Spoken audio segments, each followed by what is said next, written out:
1945 সালে 6 এবং 9 আগস্ট পরপর দুটি পরমাণু বোমা পড়ে জাপানের হিরোশিমা ও নাগাসাকিতে। জাপান এরপরই আত্মসমর্পণ করে। জাপানি বাহিনীর সহযোগী আজাদ হিন্দ বাহিনীর পক্ষেও আর কোনো মতেই যুদ্ধ চালিয়ে যাওয়া সম্ভব ছিল না। এই পরিস্থিতিতে নেতাজি জাপান গিয়ে জাপানি সমরকর্তাদের সঙ্গে কথা বলবেন বলেই স্থির হয়। একটি বিমানে কেবলমাত্র নেতাজিকে জায়গা দেওয়া সম্ভব হয়েছিল। তাইহোকো বিমানবন্দর থেকে ওড়ার সামান্য কিছুক্ষণের মধ্যেই বিমানটি বিমানবন্দরের মধ্যেই মাটিতে গোত্তা খেয়ে পড়ে যায়। নেতাজি গুরুতর আঘাত পান এবং অগ্নিদগ্ধ হন। স্থানীয় একটি হাসপাতালে তিনি মারা যান সেদিন সন্ধেবেলাতেই।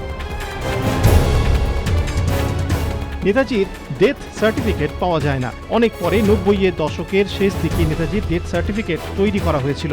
যে জাপানি চিকিৎসকেরা নেতাজিকে শেষ মুহূর্তে চিকিৎসা করেছিলেন, চিকিৎসা সম্পর্কে প্রত্যেকের বক্তব্যই পরস্পর বিরোধী। এই চিকিৎসকদের কেউই নেতাজিকে চিনতেন না। চিকিৎসা করার সময় নেতাজির সারা শরীর মোটা ব্যান্ডেজে মোড়া ছিল বলে তারা জানিয়েছিলেন। বছর খানেক আগে তাইওয়ান সরকার এবং তাইপের মেয়র নেতাজি গবেষক অনুজ ধারকে সরকারিভাবে জানিয়েছেন 18ই আগস্ট বা তার আশেপাশের কোনো সময় ওই এলাকায় কোনো বিমান দুর্ঘটনাই হয়নি। 1945 সালের ডিসেম্বর মাসে নেহেরু ব্রিটেনের প্রধানমন্ত্রী ক্লিমেন্ট অ্যাটলিকে চিঠিতে লেখেন, সুভাষচন্দ্র রাশিয়ায় আশ্রয়ে রয়েছেন। বোস হাত মিলিয়েছিলেন জার্মানি ও জাপানের সঙ্গে। ব্রিটেনের উচিত তাকে রাশিয়া থেকে ফেরত এনে তার বিচার করা।